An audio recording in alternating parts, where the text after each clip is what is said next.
Well, hi again everybody. Hi. As you can tell, we are back at Australia Zoo and we're about to go into the Crocoseum and see an amazing crocodile show. So please come with us and enjoy our time here at Australia Zoo. If you enjoyed the video, please subscribe and check out our other videos on our YouTube channel, Van Trip in Oz. Where are we now, Bob? Where are we now? We are at the Africa exhibit and you can see some giraffes Oh, look, in I'm the holding a background. giraffe. Can I hold it? Oh, you're patting a giraffe? You're patting a giraffe on his backside. Great, nice. Come and enjoy the Croc Show. Yeah. Come on, big fella. Alright, so look at my legs. Up here, Charlie.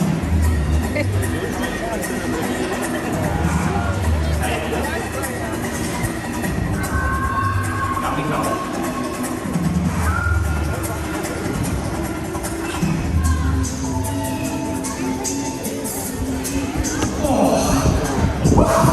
Yeah, give it up for him. So I tried out for a couple of reasons. One's for food, like we showed you there. The other one's for territory. So I reckon the way we show you that, Ryan, jump back in the water again, splash around, get back in the water. Yeah. Now we want to see Ryan do something stupid again. Yeah? Yeah, like 6 people do that, mate. Maybe it's been chicken will do it for me, eh? So Ned's exactly right. Okay, these animals are extremely territorial, these large adult crocodiles.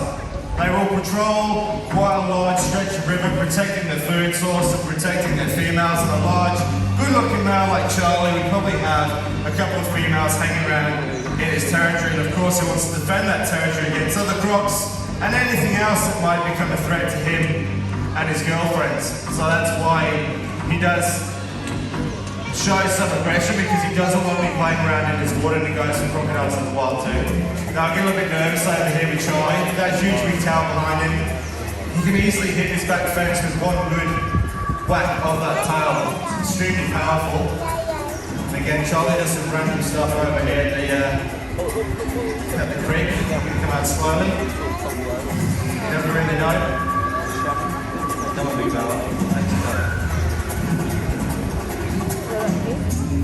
Come on. What are you doing? There you go. Come on.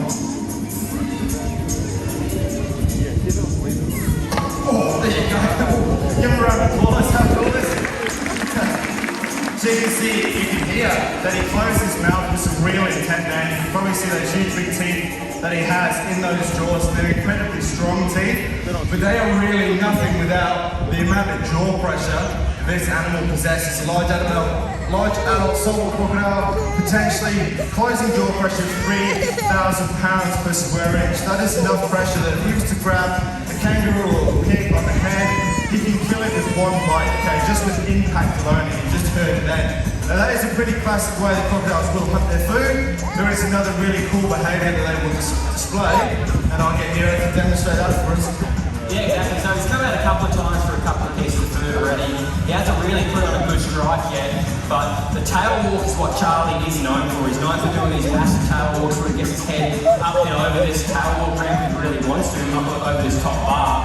But he's also known for taking a little while to actually initiate the tail walk and angle his head upwards and actually launch up. So bear with us for a second as he locks onto this food item. But I mean, this is something that we don't teach our crocodiles here in the zoo. It's something they'll do as soon as they hatch out of the egg. It's instinctual. So when they do hatch out, they're super tiny. Everything wants to eat a baby crocodile. So they're hiding out in the reeds to not get eaten by anything. And they're taking out stuff like insects and small reptiles. They're tail walking up in those reeds and grabbing them. And they continue to do it until they're this size and even bigger. He's about to do it right now. He's starting to angle his head up. He's starting to lock onto that movement of the food. He's going to plant his back feet on the bottom of the pond. He's going to use the power from his tail to launch over half his body length straight up and out of the water. Here we go. There's that jaw pop again. That's that massive amount of jaw pressure that's coming together. Literally anything that's in that mouth when he closes it is going to get snapped straight away. So he'll break all the bones and then he'll pull the limb off or whatever he's got a hold of. And it makes him really efficient, really amazing as a hunter out in the wild. Now, one more piece of food. We try and get the tail off again. but people have been taken by this tail walk method in the past. You've climbed out, over low-lying branches. There's these melaleuca trees that grow directly out over the river system. They look like a good spot to climb out on and then move your legs over to get a better spot to have fish or catch a big barrel.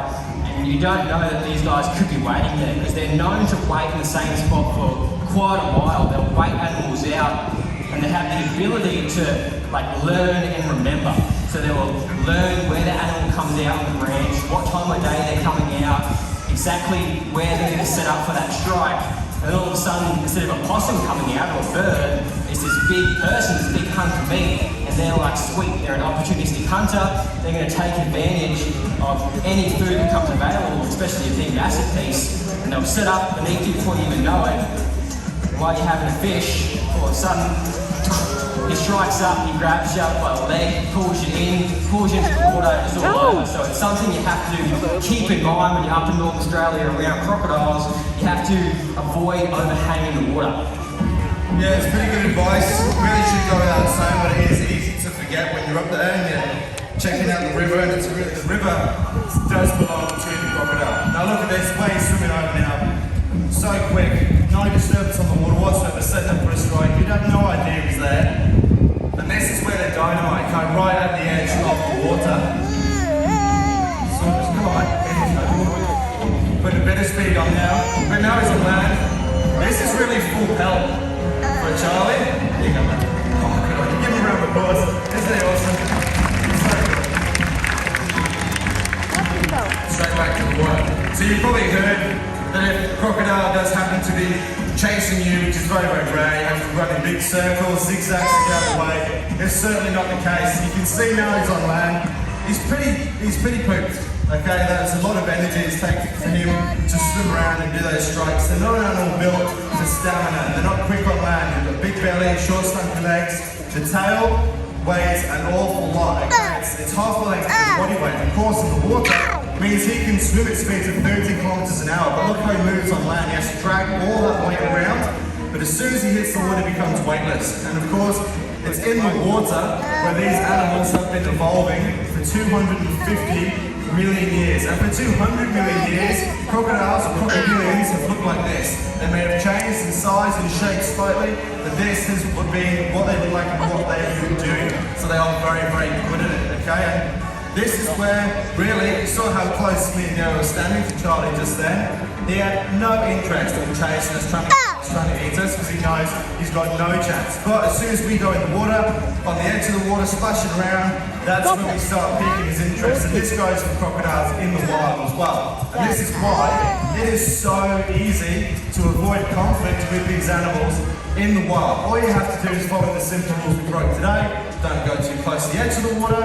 5 meters back is a good distance. If you're having a fish and you're in crocodile territory, just stand back 5 meters. You give yourself a little bit of a safety zone should anything come and check you out and see what you're all about, okay? Very likely a crocodile's going to come out and try and grab you if you're away from the edge of the water. If you're worried